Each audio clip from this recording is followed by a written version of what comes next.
Hello friends, नमस्कार, जय जगन्नाथ। आशा करुच्ची आपण समस्ते बहुत भलरे थिबे। Welcome back to Armiki Bapi diaries.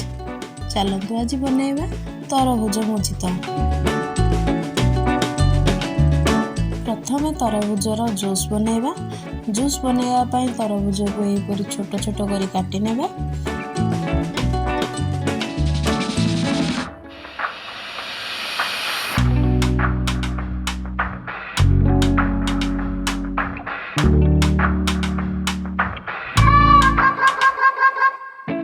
एबे एक मिक्सचर जार रे काटी रखिथिबा तरभुज को नहीं जूस बनैबा।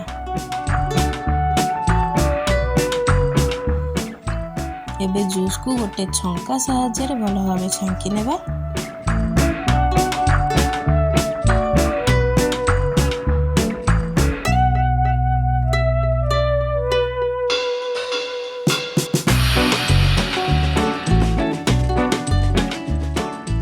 अन्य गोटे मोजितो तरभुज को एहीपरि काटि नेबा।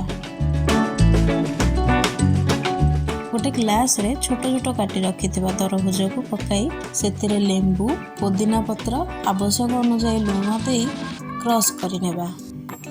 एबे सेतिरे बरफ ऐड करि नेबा, लेमन जूस ऐड करि नेबा, भिजे की रखिथिबा बेसिल सीड बा नांडी बकुली को ऐड करि नेबा। बने की रखिथिबा जूस को ऐड कर नेबा।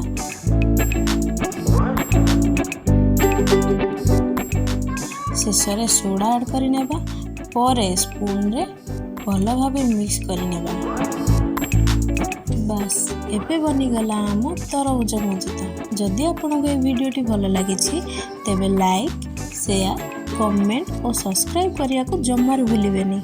पुणी देखा हबो आउ एक रेसिपी रे। रहूछि नमस्कार।